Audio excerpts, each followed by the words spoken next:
Hello, friends. My name is Host Eric. I'm the host of Talking with Those People. I am also the author of Exciting Tales and Words about Human Personality. And tonight I'm going to begin here on page 74. Of course, I had to do that. Before I begin, I'll play the new theme song for this. I'll play about the first 30 seconds or 35 seconds at the beginning, and then I'll play the whole thing at the end. I'll put the link to it too if you like the song. People everywhere gather up in a means, outraged at how they miss a sign. How do they set their priorities? These foreign backstabbing entities, ensuing heartache and misery follow necessarily from their savage ways. Insulting cars in a desert, we're stuck with such petty larceny. We all partition directors and call it destruction of the whole damn world.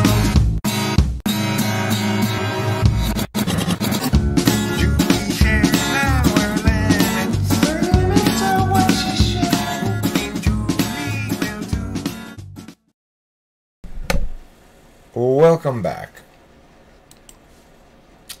And our first page of this today is games. Now, behind me you'll see this whiteboard, which I still haven't changed from the C.S. Joseph video. I do plan to write some stuff on that is going to be useful. Things like quick tag explanations for the jargon and stuff. I think I want to do basically each function a quick one-word description of it or so people can keep that in mind, and maybe do a first slot equals dominant, second slot equals tool, third slot equals, some of the words that we use to describe the slots, just to sort of keep all that stuff in mind, and maybe put some of the basics like physical, metaphysical, and stuff on there. Anyway, the first chart today is games. Have you ever wondered where games come from? I don't know why I put that there. I just thought it was funny. Every single game a person made up. So, is the game an expression of the maker's being? Yes, but that doesn't matter to the players, only to the maker, and to someone analyzing cognitive functions like me. Game. Noun. The artificial constraint of a manner of attention by rules comprising a distinct event in time. That's about as good of a definition I could come up with for it. Alright, so here's a function pair, 1, 2. This is your type, basically. So, E and P, activity. The game reward is flow debate. This column should be after this column, but ENP rewards, the game rewards activity, and it's flow debate. Rewards improvised ideation, novelty, and validates preparation when in time. As long as you are somewhat prepped. You can't be completely unprepared, but you don't have. Being the best prepared team is little guarantee of your victory in debate. The ENFP, their game is going to be charades because, again, it's an activity rewarding game and it rewards quantity ideation, especially associative linkages. SETI, that's ESTP. The game is the ladies and it rewards mindfulness. In other words, being present in the moment and logical in the moment. SE brings the urge, FE brings the charm, TI the distance, and polar FI the don't care. So that's how you score with the ladies. I guess if you're an ESTP woman, it's the gentleman. Or if you're a homosexual, it's the same gender. SEFI, ice dancing. This is ESFP. It's a mindful, it rewards mindfulness. It's athletic but still aesthetic in an unthinking, ooh, sparkly kind of way. It's perfect for ESFPs. NITE. That's your INTJ. The game's chess, it also rewards mindfulness, but intuition you could also put there. Spatial, static, complex, rewards algorithmic approaches. One best path opens up as the game progresses. NIFE, mindfulness again. Poker. So basically, I've listed each of these games as either mindful or active. INFJ, poker. Mindful, play the people, not the cards. This one is ISTJ, Simon. If you ever played Simon, it's an activity rewarding game. Personal memory maxed by multiple sensory inputs. Why do I say activity? Like, you don't have to. Like, the game compels mindfulness upon you rather than the other way around. Like, it's hard to stay mindful in poker or chess. You stay really focused for a long time. Assignment requires focus too, but it's SI focus rather than NI focus as it is here.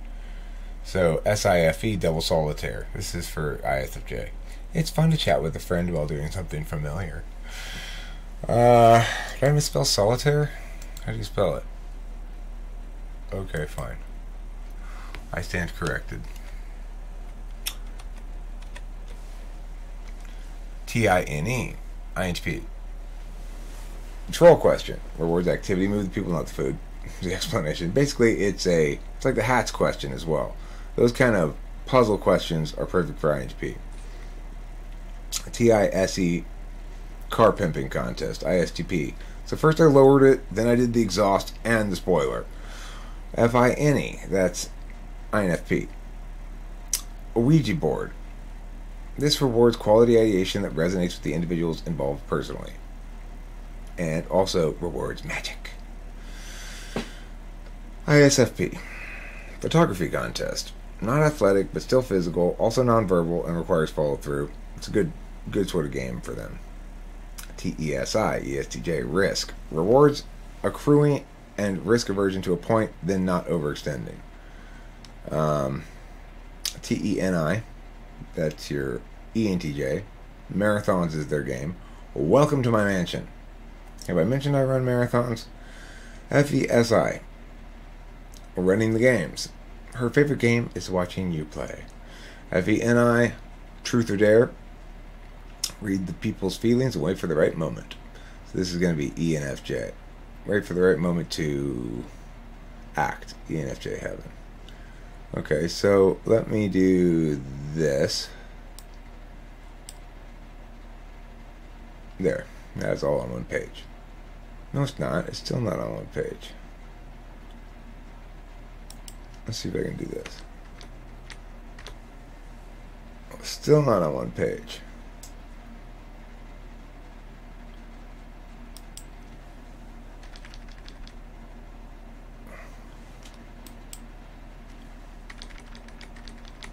Now it's on one page, I bet.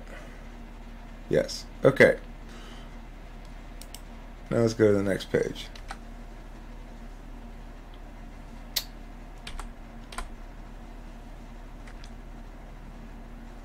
Okay, so this is a subtypes page.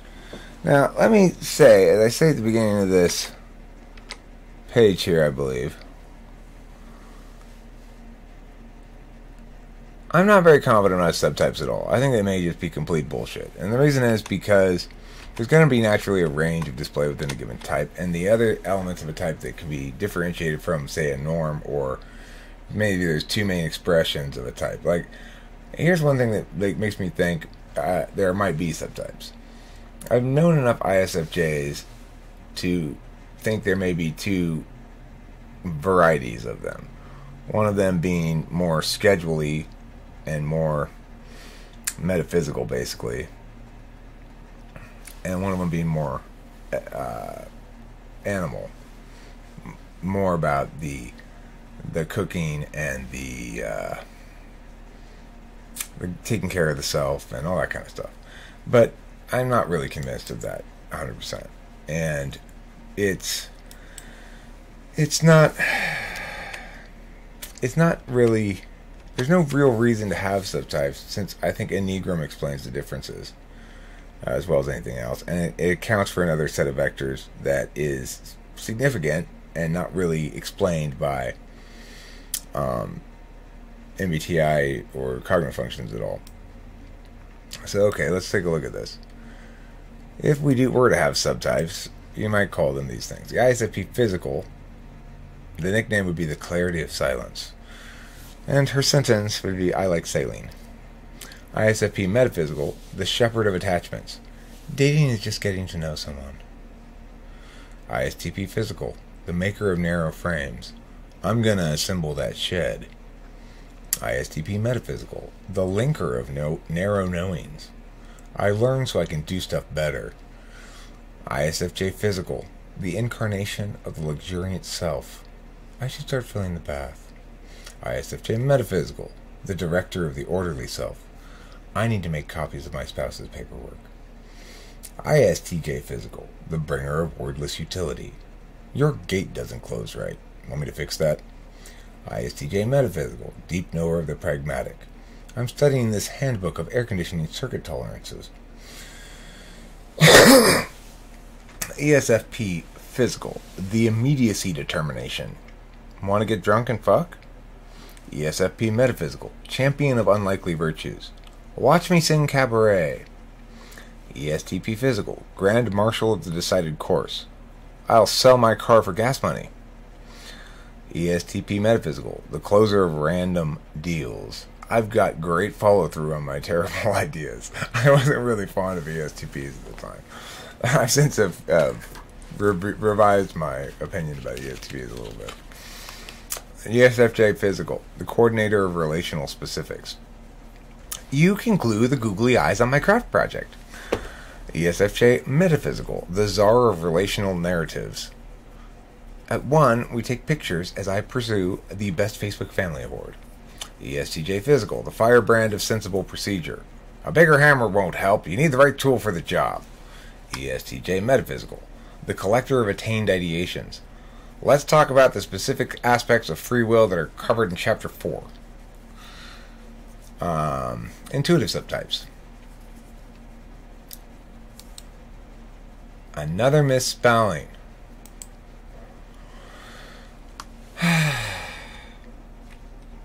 Eric, will your failures never stop? INFP Physical, the sanctifier of fragile newness. I'm painting and singing, but will complete no paintings or songs. INFP Metaphysical, the carrier of our unreal burdens. I'm imagining all the ways I might feel if I get rash and take an action. INTP Physical, the hand of forthright parsing. If I can identify a wrongness in this talk, I'll tell you once at the right time. INTP Metaphysical, the overseer of the justly willful. Until there is no wrongness across talks, nothing is right. INFJ Physical, advocate of the larger ontology. My out loud musing may be slow, but it's ongoing. INFJ Metaphysical, the craftsman of static agency. Each of the 3 questions I asked made you happy and made me look smart. INTJ Physical, the phenotype of strong logic. I'm the network administrator. Folks try to kiss my ass, but I fail to notice. INTJ Metaphysical, protocol of the meta-self. I've made a quirk code system so I can understand motivations without FE. Tip of the hat there to you, Mega Bro. ENFP Physical, the cheerful means of disruption. Let's make collages. ENFP Metaphysical, yell leader of the unanticipated. Here's my theory on crystals in the spirit self. ENTP Physical, the admiral of the slabs. By attaching these wings to this bouncy council, I will reinvent flying forever. ENTP Metaphysical, the metaphysician. With this table, I can show how clever I am and still be liked. ENFJ Physical, the singer of unified resonance. I value how I can help you be the best you can be. I value how I can help you be the best you can be. ENFJ Metaphysical, the certainty of justified absolutes. I value how my persistent helping affords me status I want. Another misspelling. Why didn't I catch that when I was in open office? ENTJ Physical, the visage of attainment. Mansion, trophy wife, and BMW handled, I now turn to running marathons. ENTJ Metaphysical, the agent of purposeful visions. Long-term organizational goals suggest that learning rhetoric now is wise. Okay, so those are possible understandings of subtypes. You could put anything there, really, for subtypes. It's like, that's why I don't know. It's not, unless you have a mechanical explanation for why there are subtypes, then I'm skeptical. My mechanical explanation here is that there's going to be potentially, for dominant of any given type, they might prefer the consistent aspect or the inconsistent aspect. So, for example, SETI, if they prefer the metaphysical aspect of SE, they're going to be seen more like a TI person. And if they prefer the physical aspect of SE, they're going to seem less like a TI person. Just a thought, you know. Whether it's actually the case or not, I don't really see any strong indication of it playing out like that. So it seems kind of an arbitrary distinction to make. Anyway, I'm going to read one more table here, I think. And once again going back to the basics, in this case, of debate, just statements, warrants, sentences. It's important, and I break down in real straightforward, simple terms here, hopefully. Arguments. People use the term argument to mean many different things. Most commonly, it's used to refer to the event of people loudly disagreeing with one another. This book refers to arguments in the rhetorical sense instead. An argument is something divorced from the individual making it. It stands or fails on factors unrelated to authorship. A minimally complete argument both claims an impact and warrants the claim. So it's got two parts at least. Okay. Most people will tell you it has three parts: a claim, a warrant, and an impact. But really, claims usually claim the impact, and so it kind of makes sense to put them together like that. A complete sentence that is neither question nor command comprises one or more statements. A statement makes one or more claims. To warrant something is to provide a reason why it is true. Unwarranted claims are often called arguments, and it's true that an unwarranted claim is still an argument, in the same way that it's true a car with no engine is still called a car. It is false in that if you need a car, that which doesn't meet your needs deductively must not be a car.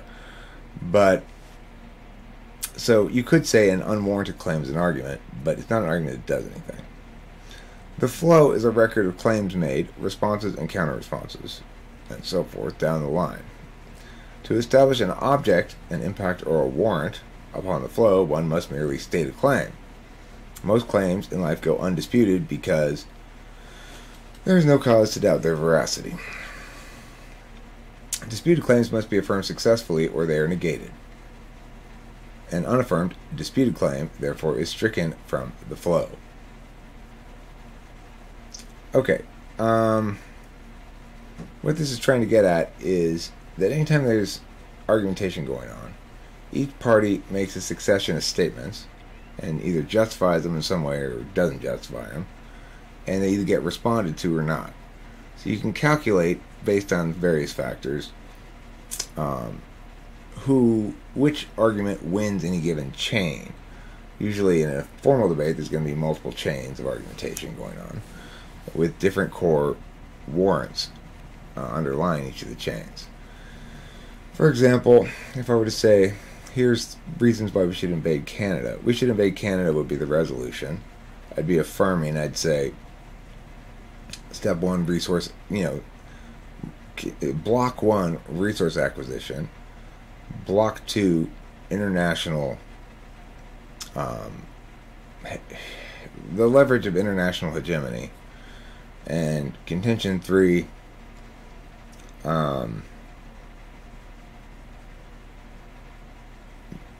need inherency arguments. We need this. We need to have more land for people to move to. There's too crowded here in America. Okay, now it could be classified under resource acquisition, but it's more of an inherency argument because you're saying here's a problem in the status quo this will solve. And in the first one, you're saying, here's how the future will be better than the status quo based on this new stuff we're getting. You don't have to establish there's a problem to say that gaining a bunch of resources is good. So, in that regard, I'd have three different blocks of arguments. In the first one, resource acquisition, I can make a bunch of subpoints or contention level arguments underneath that block, like get more trees, get more maple syrup, get more beaver pelts, whatever else you get from Canada, I don't know, oil sands or whatever. Under the block that says hegemony, you could talk about all the positive impacts of being a global hegemon has on international law or international policy or something like that. And then the last one, you could just point out problems of crowding and overcrowding in traffic in Los Angeles and stuff. And, of course somebody would be wise to say, well, what makes you think people are going to move to Canada once it's part of America and that it won't move there now? But regardless, so even when people are casually arguing about things, be it veganism or whatever else, they're going to make different kinds of arguments. If they're based on fundamentally different warrants, like those examples I just gave are, then you could call those separate blocks of arguments, even if it's just a block comprising one argument. That's assuming you don't. If you only have, say, 3 arguments and one kind of each argument, then you might not call them blocks. You might just say, well, these are my 3 contentions. But usually you want to support a given argument chain concept with more than one contention. So it's important to remember when we're talking about words what we're dealing with. We're dealing with statements that make claims and often, but not always, warrant things, give reasons why claims are true. So when I asked that lady, Earthlyn Bean, today, if eating meat was wrong, and I said, well, why? And she said, because it causes suffering. I said, is there anything that causes suffering wrong? Is everything that causes suffering wrong? She said yes, and that people who commit murder shouldn't be punished, they should be rehabilitated. So, she's making a very clear block of argumentation there. She didn't have the arguments to fill it in necessarily, but the block is we can define good as exactly equivalent with suffering prevention in the immediate, right? So if I make the argument that long term this will cause more murders and more suffering, because the murder causes suffering, so does the punishment. If I could establish that it doesn't work as a deterrent, and therefore it's likely to increase murders if we don't have punishment or something, then she might say that doesn't matter, or that's not the point. We have to decide right now about this individual. The thing is, it's a certain block of argumentation she's making. It's a very FI heavy harm prevention kind of understanding of public policy. So let's read this paragraph here. Example statements breakdown table. Statement A: most sentences are arguments and most arguments are sentences. That's a statement. Okay? This statement contains 2 distinct claims. Number 1, for any random sentence it is more likely an argument than not. And number 2, for any random argument it is more likely a sentence than not. Statement B: neither of these claims are warranted, justified, within Statement A sentence itself. Therefore, Statement A falsifies its own claim and we should reject it. That's Statement B. Okay? Statement B contains a warrant and an impact. The impact is that Statement A is false. The warrant is that since Statement A is both a complete sentence and not a complete argument concurrently, Statement A's claims about the 2 correlating are false.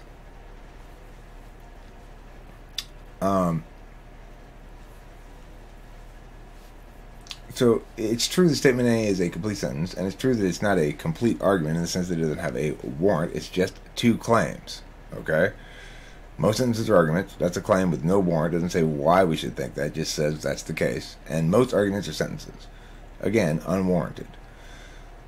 Statement B says neither of those claims are warranted within the Statement A sentence itself. Therefore, Statement A falsifies its own claim, and we should reject it. Implicit in Statement B is the assumption that if an argument's not complete, it shouldn't be called an argument. But it's not. The Statement B doesn't say that, but that's what's implicit in it. Statement C. Statement A does not need to exemplify its truth to be true. For example, commands have no truth value is a true sentence and also not a command. Since Statement B doesn't address Statement A's actual claims, which are about likelihood, it is not an answer to Statement A. Therefore, Statement A stands as true for now. Okay, so why doesn't Statement A need to exemplify its truth to be true? Commands have no truth value, the true sentence, and also not a command. So, in other words, a claim can be a true sentence and also not a warrant. So, what Statement C is critiquing here is Statement B's use of true and false, and saying that it's false because it is both a complete sentence and not a complete argument. But statement A doesn't say complete argument, it says an argument.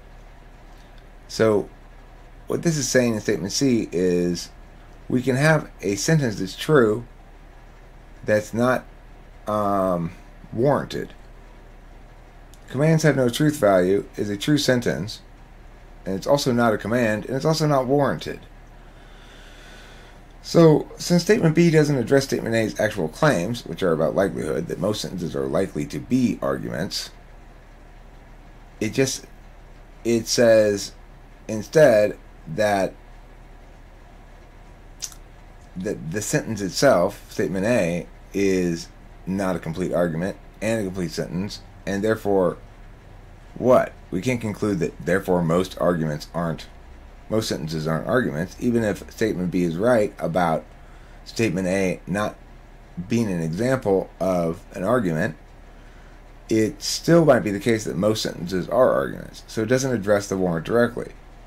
Statement C therefore points out that statement A's actual claims are about the likelihood of a sentence being a argument, and since statement B doesn't address those actual claims, even though statement A is unwarranted, it should stand as true for now until further disputed.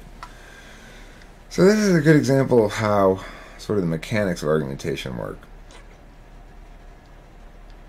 And I guess, how much time have I been on this video already? Oh, that's long enough. I'll get to this one next time. 5 tricks to win every argument. I could redo some of these pages as well, because I've probably would have a slightly different approach to this. I mean, I'd probably say much the same thing, but it would be a little bit more internet-oriented, a little bit less debate-oriented, maybe. Okay, thanks for watching. I'm going to play that song again from the beginning now. Let's play the last minute 39 seconds and say goodbye.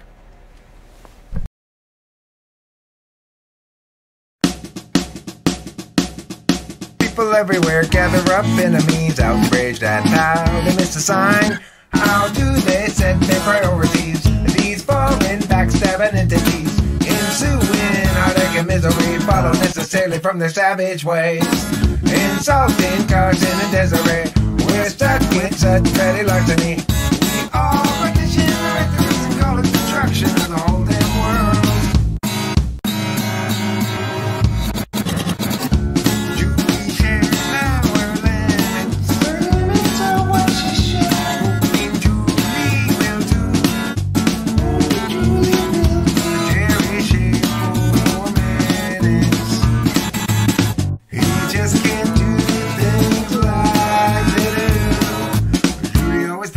She should have got to when she had the chance to buy. Julie soon forgot about soon and not, although she got recalled.